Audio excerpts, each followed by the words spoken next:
제가 더 이상 여러분 3, 4%짜리 예적금 하지 말라 그랬잖아요. 물가 상승률이 2, 3%이기 때문에 3, 4%면 사실상 1, 2%밖에 안 되는 이율인 거예요. 그래서 나의 월급 수령액을 적으시고요. 만약 내가 300만 원을 받아 50% 딱 했을 때 150만 원 저축액 이런 식으로 되는데 소액으로 부동산 투자하는 거 있잖아요. 개인적으로 이거 좀 비추합니다. 저는 돈을 모으기로 결심했다면 적어도 돈 안 좋아하는 사람들하고 대화하면 안 되지 않나라는 생각을 하거든요. 왜냐면 김짬부 안녕하세요. 짠산지 부자의 김짬부입니다. 여러분 2026년이 왔습니다. 와!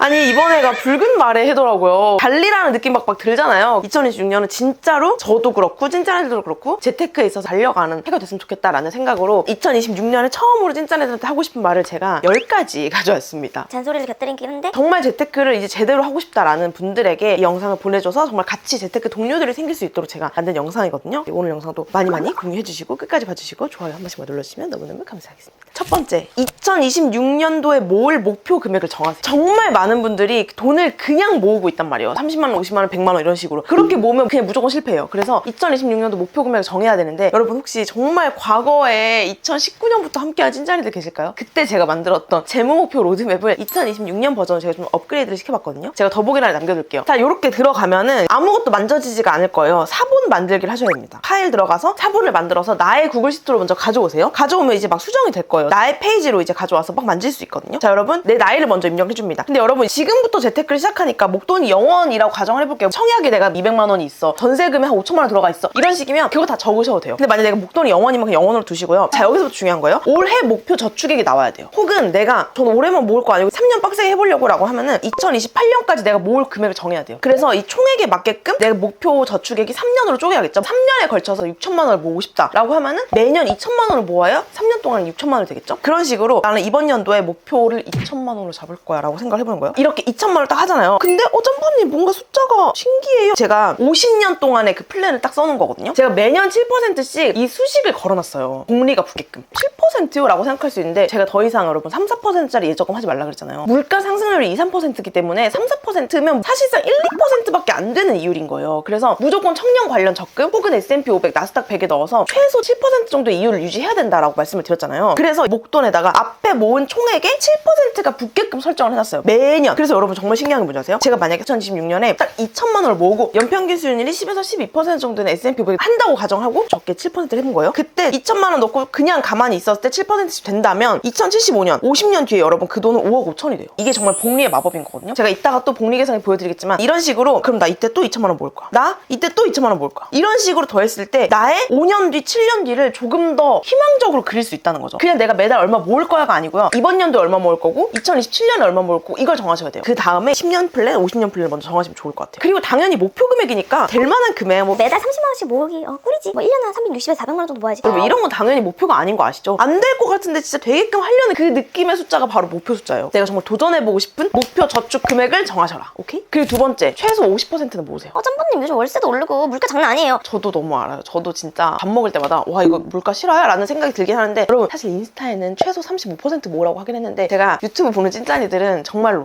최소 50% 모았으면 좋겠어. 그래서 제가 또 만들었어요. 제가 이 나눔한 재무목표 로드맵 옆에 들어가면은 두 번째 탭에 월급 계산기라는 탭이 있습니다. 그래서 나의 월급 수령액을 적으시고요. 만약 내가 300만 원을 받아 50% 딱 했을 때 150만 원 저축액 이런 식으로 되는데 만약 월급 수령액이 340만 원이야. 그러면은 와 근데 나 50% 죽어도 안 될 것 같아 라고 하면은 뭐 40% 이런 식으로 퍼센트를 내가 계산하면 옆에 월 저축액이 따다닥 뜹니다. 근데 여러분 진짜 신기하게 나 100만 원은 진짜 많이 모으는 건데? 라고 생각했는데 그거를 퍼센트로 계산했을 때 의외로 적을 수가 있어요. 그래서 매달 저축하는 그 숫자를 보지 마시고요. 매달 난 도대체 몇 퍼센트를 모으고 있는 거지? 이 감각을 키우셔야 돼요. 100만 원 모으고 있는 거 나름 괜찮죠. 제 주변에 100만 원 모으는 사람 아직 많이 없어요. 진짜 대단한 건데 그게 예를 들어서 퍼센트는 막 38%야. 그러면 어떻게 해서든지 12%를 더 올려서 50%에 맞추려고 노력을 하셔야 돼요. 저 예전에 정말 물론 부모님 집에 살면서 가능했던 일이긴 하지만 야근하고 8시 막 넘어서 끝나고 이러면 당연히 내 돈으로 그 저녁을 사 먹는 거잖아요. 전 그때 집에서 계란을 싸오고 그걸 먹었어요. 계란 2개에다 견과류 한 봉지 이런 식으로. 그 악으로 아껴서 거의 평균 한 80%는 늘 목표를 했고 저축액을 맞췄거든요. 당근에 물건 팔아서라도 그 목표 퍼센트를 맞췄어요. 그러니까 도대체 나는 몇 퍼센트 모으고 있는 거지? 이 감각을 키우셔야 된다. 그리고 세 번째, 무조건 월급 들어오면 자동이체 되게끔 설정해주세요. 여러분 자동이체 이거 은근히 귀찮아서 안 하시는 분들 많은데 알람 없이 아침에 일어날 수 있는 분들 계세요? 전 진짜 알람 없이 절대 못 일어나고요. 심지어 저는 캘린더 없이 내일을 살아갈 수 없어요. 이번 주에 뭐 하는지 잘 몰라. 캘린더가 없으면. 그 정도로 저는 저를 믿지 않습니다. 무조건 여러분들도 자동이체 걸어두시고 요즘에는 주식 어플들에서 웬만하면 다 자동 매수, 주식 자동 모으기 이런 기능들을 제공하고 있어요. 그런데 들어가서 자동으로 그냥 돈이 모이게끔 설정을 해주세요. 예를 들면 때문에 이런 거죠. 제가 월급 200만 원 받았어요. 50%는 100만 원이잖아요. 100만 원을 월급날과 동시에 증권계좌든 뭐 청년 적금이든 이런 식으로 옮겨놓고 거기서 주식 같은 경우는 자동 모으기 기능을 100만 원을 내가 넣어두면 거기서 알아서 빠지게 되게끔 돼 있어요. 그런 식으로 자동이체를 무조건 걸어두셔라. 나를 믿지 마라. 그리고 네 번째, 이제는 절대 일반 예적금에 돈 모으지 마세요. 이젠 진짜 일반 예적금에 모으면요 돈이 안 모이는 거예요, 사실상. 그래서 제가 항상 말하는 나라가 지원하는 청년 관련 통장들 이런 것들 하면 그건 기본금리가 이미 최소 6%고요. 거기서 지원금 뭐 받고 비과세 받고 하면 사실상 12% 정도가 되는 엄청난 이율의 적금인 거거든요. 그래서 이런 분들 계세요. 짱구님 전 청년도 아니고 소득에 걸려가지고 그런 거 못 만들어 하시는 분들은 S&P 500이나 나스닥 100에 넣는 거를 전 추천을 드립니다. 적립식으로. 일반 3, 4%짜리 적금 안 되고요. 일반 2%짜리 예금에 지금 내 2천만 원, 3천만 원 모인 분들은 진짜 하면 안 돼요. 정말 돈이 녹는 거예요. 그리고 다섯 번째, 월급 통장은 월급 가만히 두지 마세요. 무조건 월급날과 동시에 월급 전액을 CMA나 파킹 통장으로 옮기세요. 여기서 자동 이체를 설정해야 되는 거예요. 이해되셨죠? 적금 같은 건 절대 2, 3% 하지 말라더니 왜 월급 통장은 또 2, 3% 같은 거 해도 된대요? 여러분 설마 적립식 투자나 적립식 적금에 대해서 그걸 언제든지 뺄 수 있다고 생각하시는 거 아니죠? 그렇게 생각하면 안 돼요. 이미 내 돈을 떠난 저축파 투자는 절대 열지 않겠다는 어떤 다짐을 해야 돼요. 결혼이나 내 집 마련처럼 정말 큰 행사가 있을 때 아니고서 절대 빼면 안 돼요. 하지만 월급 통장은 정말 급할 때 이제 빼고 쓰고 할 수 있어야 되잖아요. 물론 그 급함의 기준이 굉장히 높아야겠지만 제가 이제 말을 하다 보니까 제가 한번 월급 넣기 좋은 파킹 통장이나 CMA 통장 한번 싹 공부해가지고 찐짠이들한테 알려주기 위해서 영상 한번 찍어볼게요. 여섯 번째, 3천만 원까지는 뭐 하지 마세요. 뭘 하지 말라는 거야 라고 생각할 수 있는데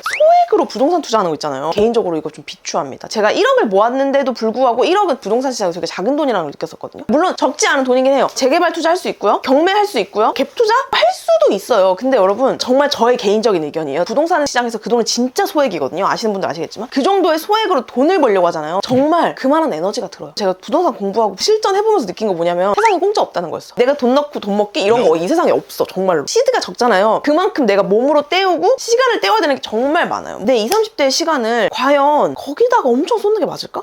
정말 이거 약간 카페에서 좀 이렇게 친구랑 앉아가지고 딥하게 해야 될 토크인데 제가 진짜 주변에 많은 재테크 친구들, 재테크 선배들, 재테크 강사분들 진짜 많이 만났는데 결국 어디로 귀결되냐면요. 내가 매달 투자할 돈을 어떻게 늘리지? 이걸로 귀결돼요. 내가 지금 3천만 원 열심히 모았어요. 이걸로 경매든 아주 소액 부동산 투자 잘 했다고 쳐요? 그럼 그 다음은 어떡할 거예요? 그 다음에 또 나는 열심히 일해서 그 돈을 또 모아서 또 그걸 해야 되는데 열심히 일해서 모으는 돈의 크기가 계속 똑같으면요. 그거는 업그레이드 될 수가 없어요. 3천만 원, 5천만 원 정도의 시드로 가능한 부동산은 결국 그만한 시간을 압도적으로 쏟아야 되기 때문에 과연 그 방향성이 맞는가에 대한 고민을 진지하게 했으면 좋겠고요. 3천, 5천까지는 정말 청년 관련 적금, S&P 500, 나스닥 100 이걸로만 모으고 다른 곳에 잠깐 눈 돌리지 않았으면 좋겠다라는 게 저의 후회를 통한 이야기니까 짱구님 근데 저는 부동산 공부가 꽤 잘 맞고 부동산의 어떤 현장이 저한테 좋고 그런 것들이 저한테 진짜 너무 재밌더라고요. 하는 찐짠이들은 괜찮아요. 근데 과거에 저같이 너무 고통스럽거나 이런 찐짠이들은 조금 고민해봤으면 좋겠고 그렇습니다. 그래서 이어진 7번째는요. 어떻게든 몸값을 올릴 고민을 하세요. 전 진짜 20대부터 40대까지는요. 어떻게 하면 투자를 잘하지?가 아니라 어떻게 하면 매달 적립하고 저축하고 투자하는 이 돈을 더 높일 수 있지를 고민해야 되는 시기인 것 같아요. 둘 다 되게 비슷한 말인 것 같지만 조금 달라요. 어떻게 하면 투자를 잘하지 생각하다 보면은 투자에서 잘 될 것만한 것들만 자꾸 생각하게 돼요. 나도 한번 레버리지 한번 써봐? 나도 어떻게 대출을 좀 땡겨봐? 100%, 200%짜리 어떻게 샀지? 나도 비트코인 조금 해봐? 그런 것들에 관심을 갖게 돼요. 그게 나쁘다는 게 아니고요. 심플하게 저는 94년생 33살이 됐는데요. 이렇게 되다 보니까 20대 중후반에 뭐에 집중해야 되는지 진짜 이젠 더 너무 잘 알 것 같아요. 그때는 여러분 진짜 내 경쟁력을 높여야 돼요. 이 세상에서의 내 경쟁력을 높이고 그 경쟁력이 높아지면 자연스럽게 내 몸값이 올라요. 몸값이 안 오르면 어떻게든 몸값이 오르게끔 내가 전략적으로 생각을 해야 돼요. 회사에서든 내가 프리랜서든 작게 사업을 하든 어떤 것이든. 그래서 같은 시간을 쏟는다고 했을 때 이 시간은 어떤 방향성으로 내가 에너지와 시간과 열정을 쏟아야 되는가라고 했을 때는 내가 어떻게 내 몸값을 올릴 수 있지? 어떻게 매달 투자하는 그 금액을 높일 수 있지를 생각하셔야 돼요. 옆 사람이, 회사가, 세상이 나를 찾게끔 내가 어떻게 만들어야 될지 진짜 고민해야 돼요. 정말 찐짠이들이 올해는 뇌에 딱 힘주고 어떻게 하면 내 몸값 올리지? 진지하게 고민해봤으면 좋겠어요. 그 8번째, 돈, 사람, 세상에 대한 관점을 끊임없이 업데이트해야 돼요. 여기서 뭔가가 계속 일어나고 있는데 나는 계속 이 관점으로만 살고 있어요. 근데 내가 적어도 이렇게까지는 볼 생각을 해야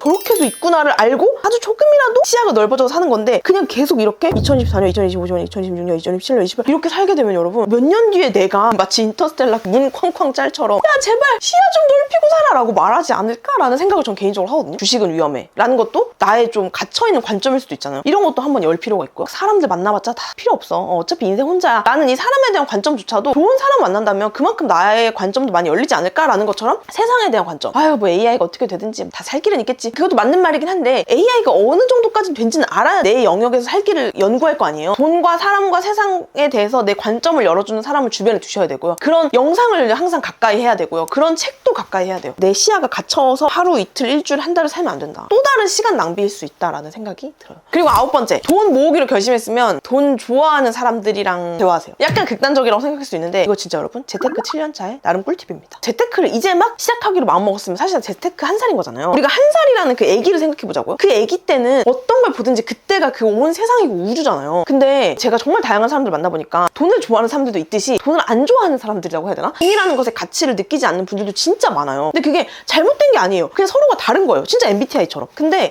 저는 돈을 모으기로 결심했다면 적어도 돈 안 좋아하는 사람들하고 대화하면 안 되지 않나라는 생각을 하거든요. 왜냐면 진짜 흔들려요. 재테크 한 사람한테 야 돈이 다가 아니야. 인생이 진짜 중요한 게 많아. 그 말도 맞긴 해요. 맞는데 내가 돈을 모으기로 결심했으면 적어도 야 그래 돈이 중요하지. 재테크를 하면서 내 노후 준비를 이렇게 해야지라고 동의한 사람들과 대화해도 모자랄 시간에 굳이 내 생각을 흔들릴 필요가 있나라는 생각이 전 개인적으로 좀 들거든요. 여러분 이게 진짜 별거 아닐 수 있는데 제가 재테크를 7년 해보니까 이게 솔직히 제일 중요해요. 진짜로. 내 주변이 제일 중요해. 마치 우리가 아침에 일찍 일어나기 위해 알람 설정하듯이 내가 돈을 모으고 이 과정 오래오래 재밌게 하려면 내 주변에 돈을 좋아하는 사람들이 있는 환경이 진짜 중요하더라고요. 그리고 마지막 10번째, 여러분 절대 기세를 잃지 마세요. 제가 요즘에 릴스랑 유튜브 같은 거 보니까 또 한 번 그 바람이 왔더라고요. 무조건 부동산 지금 사야 된다. 2021년 제가 처음 집 샀던 그때가 너무 생각났거든요. 그때 정말 여러분 한 주에 막 2천, 3천씩 집값이 오르던 그런 시기가 있었어요. 지금 말도 틀린 말은 아니에요. 여러모로 부동산 규제들이 막 심해지면서 진짜 막차 탑승이다 이런 키워드들이 올라오더라고요. 아까 말했던 것처럼 이제 막 돈을 모으고 있고 1,000만 원, 2,000만 원, 3,000만 원 모아가는 과정에 그런 얘기들을 들으면 어때요? 막 뭐라도 해야 될 것 같아서 이 조그만 돈으로 경매해야 되나? 지방에 갭 투자라도 해야 되나? 이제 이렇게 된단 말이에요. 근데 여러분 정말 아닙니다. 정말 기회는 또 와요. 그래서 지금은 정말 묵묵히 기세를 잃지 않고 원하는 내 삶이 있잖아요. 그 삶에 내가 지금 계단을 나아가는 게 중요하지 세상이 왕항향 이렇게 됐다고 막 여기 튀고 저기 튀고 관점을 넓히는 건 이런 것도 있구나라는 걸 아는 게 중요하지 그런 게 있다고 막 거기 휘말려 가가지고 막 이렇게 흔들리고 이러면 안 된다. PC에 항상 즐겨찾기 해두는 이 복리 계산기 저는 항상 이거를 부자 계산기라고 즐겨찾기를 해놨거든요. 여러분 이거 하면서 마음 급할 필요 없어요. 정말로. 내가 투자한 시간과 내가 투자한 돈은 절대 나를 배신하지 않거든요. 그래서 저는 요즘에 아침마다 이거 돌려요. 맞아 나 잘하고 있어. 이번 달에 10만 원을 더 모아볼까? 이번 달에 한 30만 원 배달비 확 아껴가지고 한 30만 원 40만 원 더 모아볼까? 이런 생각 한단 말이에요. 찐짜리들도 이거 항상 이제 돌리면서 기세 잃지 말고 희망 잃지 말고 나아갔으면 좋겠다라는 생각이 듭니다. 여러분 진짜 재테크에 있어서는요 나이가 깡패예요. 특히 2030, 40까지 120살까지 살 거예요. 최근에 이경규님이 그런 얘기 하셨더라고요. 왜 너네는 20대 30대만 재밌고 막 여행 다니고 싶은 줄 아니? 야 아니야 40대 50대잖아? 더 놀고 싶어. 여행 더 다니고 싶어. 라는 이야기를 하시는 걸 보고 그래 맞아. 우리가 왜 20, 30대의 모든 유흥과 재미를 끝내버리려고 하지? 20, 30대보다 40, 50대 때 더 놀러가고 싶다라는 그 말이 저는 굉장히 재밌었거든요. 그때 내가 정말 재테크 열심히 해서 40, 50대 때 정말 재밌게 살고 싶다라는 생각이 들어서 찐짜리들도 재호 목표 정하고 월급의 퍼센트 정하고 복리계산기 돌리면서 진짜 2026년은 약간 눈에 힘주고 뇌에 힘주고 잘 해봤으면 좋겠습니다. 오늘 영상 보고 댓글 남겨준 찐짜리들에게 돈 모으는데 힘 되라고 네이버페이 1만원권 5명에게 드릴게요. 그럼 안녕!